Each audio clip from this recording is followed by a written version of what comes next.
I can give a very good example for commitment to the common welfare, and then from there, the idea of moral conviction would automatically evolve. This should be the reference or a framework for moral behavior of those small segment of people who are called the non-believers. Now, let me explain what is commitment to the common cause, common welfare. In any government, any part of the world, or most of the countries, the government is run by the taxes given by the people. There are two broad classification of taxes. One is the sales tax, other is the income tax. Sales tax is the money, a small fraction of the money is taken from you for any goods or any material that you buy from a shop. For example, if I take certain 5 gallons of petrol for my car, I pay few hundred rupees. That few hundred rupees, out of that, the government takes certain percent, 20% or the 15%, whatever it is, certain percent automatically goes to the government. This is the sales tax. I cannot escape from the sales tax because I have to buy petrol or a milk or rice or a fruits or whatever it is. I have to buy. Automatically, the sales tax money goes to the government. This is one. Another one is the income tax. The income tax come into the picture in a capitalist country or in a very ordinary democracy where there are very few packets of rich people and a large number of middle class people and a small number of poor people also. All the three categories are there. It is important that the government takes lot of money from those who are extremely stinkingly rich, take a lot of money, and also from the middle class people who are mostly employees of certain government or private enterprises. They take some money as income tax. Make use of these taxes from the income of middle class and higher segment of people so that they can help the poor people for their education or medical care or providing infrastructure for everybody. Remember, infrastructure is meant for everybody, not only for rich, not only for middle class, it also is for poor people. That is how it is done. Now, the problem comes here. In India, for example, only 30% of the people pay the income tax. Those who are employed in the government organization, the tax is already cut from there. Or in many other private enterprise also, tax deduction at the source is also common.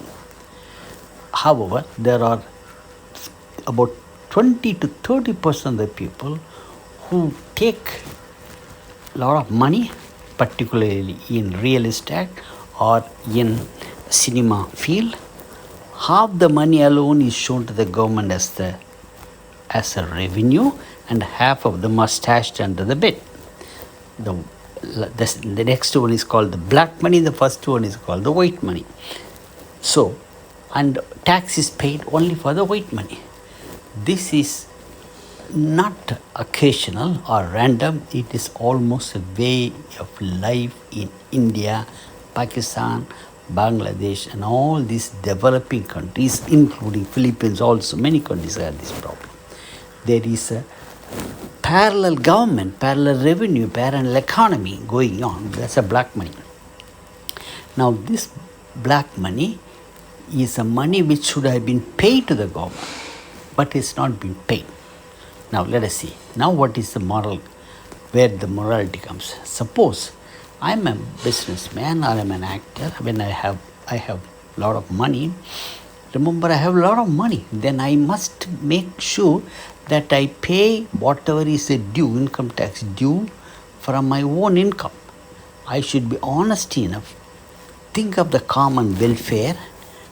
I must be committed to pay the income tax without any black money so that I give my share to the poor people of the country.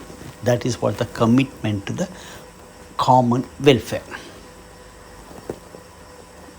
if the point is this one, if everybody, even those who are in the film industry or real estate business, even if majority of the people enjoy black money and do not pay properly income tax, I must make sure for myself, it is my swaya dharma, my dignity, to pay for the income tax for the income I have earned. Because unless and until I pay for my contribution, some part of the people suffer because I have not paid. That means my consciousness, my moral, social commitment comes into the picture, and I must make sure that I pay. This is my moral conviction. Remember, I can escape from paying income tax. I can, if I don't show off my income. This is what many people do. I can, but I should not, because the later one is what is called a moral conviction. Another example I can say, in India you will see the traffic. I drive a car, and when we go in a road, you will see so many traffic signal, many types of cars, and two-wheelers, three-wheelers, people keep walking, jaywalking. All these are very common in India. Now, unless I follow the traffic rule, I cannot expect others to follow it. This, whether anybody follows or not, I must make sure I follow, and my family, my children follow the traffic rule. I must keep them trained for this kind of civic sense and common welfare commitment. And that should become my way of life. And this is what you call moral conviction. Remember, this is easy to do this one. Let us go to the next example. Suppose I go for a walk in a park. Hundreds of people keep walking there, and the morning and the evening. Suppose I find a big wallet with the bulging money on a bench, and I just pass along this one. I know that it's not mine. I touch my pocket, my wallet is in my pocket. So it's not mine, but somebody has left it by mistake. Good. Under this condition, I must never even touch it. Even if nobody observes, even if anybody looks at me, I should not touch it and take that wallet just because it is tempting. It is a big money. I should not touch it, even if it is a big money or small money. I should not touch it because it is not my money. This is what we call moral conviction. It is not because of any superpower or any government control or my social control. None of them there. But I must do it. I must be honest, because it is the way I have defined myself. My integrity, my honesty has been defined myself. This is called the personal conviction or a moral conviction.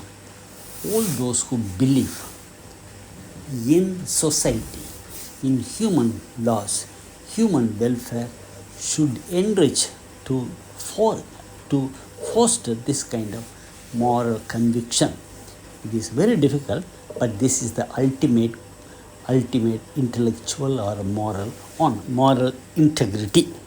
Observance of traffic rule, and also never touching others' property, even if it is left alone. These two behaviors, good habits, I have found in many Western countries. Now let us come back to this one. Coming back to traffic rule alone, if I behave properly and if I drive following all the traffic rules, and if many others do, I have a high probability of reaching my destination safely. On the other extreme, if I do not observe any traffic rules and others also do not observe traffic rule, I have a high probability of ending up in some accident. Both are equally true. Now, in this case, I have brought in a new concept called probability, high chances, very high chances of something happening. This is something very vital in scientific religion, scientific terminology, and I shall explain this one in the next talk.